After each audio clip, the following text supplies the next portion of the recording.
Welcome to a story that pulls back the curtain on a hidden world.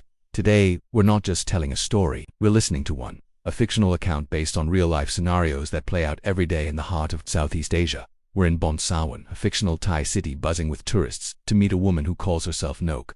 She's 25, and she's a scammer. She agreed to this interview, not out of guilt, but out of a strange kind of pride. She arrives at a busy cafe, her oversized sunglasses and cheap designer bag, almost a uniform for her trade. She orders an iced milk tea, lights a cigarette, and our interview begins. "How long have you been in this business?" I ask. She smirks, a practiced, almost cold expression. 3 years, she says, but don't make that shocked face. Many girls do it. Some smarter, some stupid. I'm somewhere in the middle. Her honesty is disarming. There's no shame, only a calm statement of fact. This is her reality, her job. I have to know why she started. Why choose this path? Because I was tired of being poor, Nok explains, her voice steady. My family is from a small village. My father gambles, my mother works the farm. I finished high school and moved to the city with 600 baht and big dreams.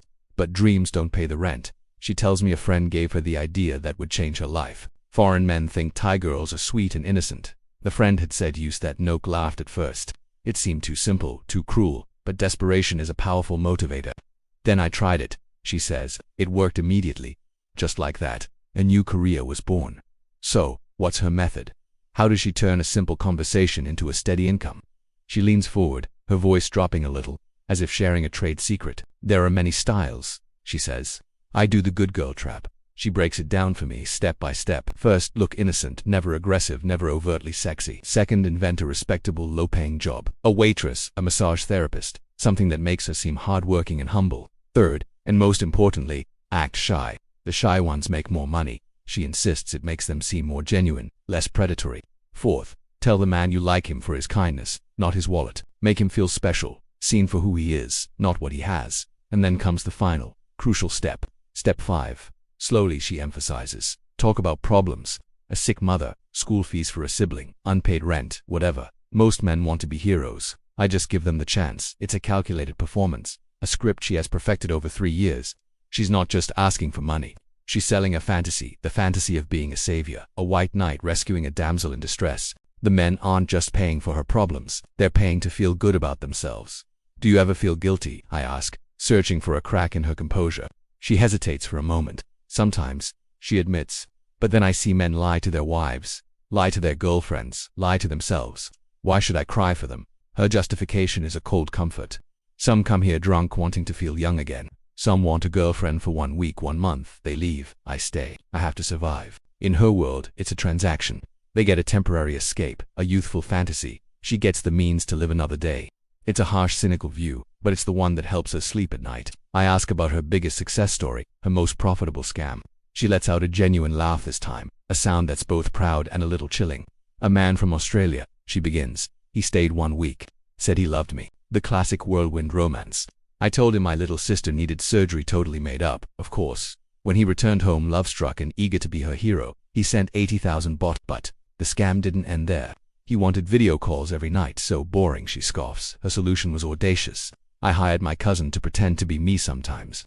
She wore the same pajamas. The ruse worked for a while, until the man eventually discovered the deception. He cried on the phone, she says, a flicker of something annoyance, maybe pity crossing her face.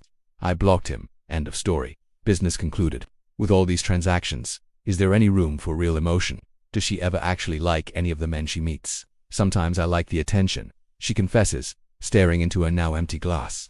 Sometimes I like the gifts. Sometimes I like how they look at me like I'm magic. It's the feeling of being desired, of being special that she craves. But love, no, she says it with finality. I learned early, love and money don't mix. When they do, only one survives. For her, survival has always meant choosing money. Love is a luxury she can't afford, a liability in her line of work. What does the future hold for a woman like Nok? Does she plan to do this forever? She shrugs, a gesture that seems to carry the weight of her choices. Maybe not. No girl wants to do this forever. There's a dream beyond the scams. I'm saving money. I want to open a salon. I'm good with makeup and hair. Maybe then I can live like a normal person. It's the ultimate goal, to earn enough to escape the life she's built. But I need enough first, enough to escape this life. She taps her cigarette on the ashtray, a punctuation mark on her sentence. Every scammer, she muses, dreams of not needing to scam anymore. I pose a difficult question. Do you think the men you scam deserve it? She thinks for a moment, choosing her words carefully. Deserve? No, nobody deserves to be tricked. But then she adds a crucial distinction. But I don't pick good men or bad men. I pick easy men, men who want the fantasy more than the truth. It's a striking observation. If they listened to their brain instead of their heart or other body parts, they would see the signs. I'm not the only one playing a game here. In her view, it's a dance where both partners are, on some level, deceiving themselves. Finally, I ask for advice.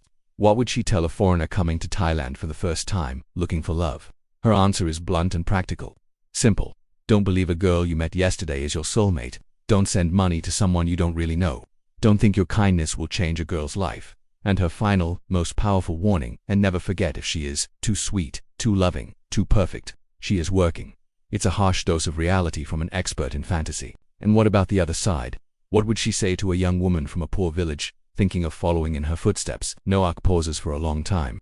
The confident smirk is gone, replaced by a deep-seated wariness. I'd tell her, it's easy money, she says softly, but it's expensive for your soul. Another pause. Not worth it, unless you have no other door open. Our interview ends there. Noak stands, insists on paying for her own drink, and leaves with a confident walk that belies the weight of her words.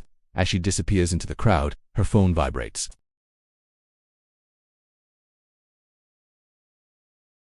She pulls out her phone and smiles. For Noak, business never stops. This fictional story is a window into a complex and often misunderstood world. It reminds us that behind every transaction there are human stories, motivations, and consequences. Thanks for watching. If this story made you think, please consider subscribing for more content that explores the world from a different perspective.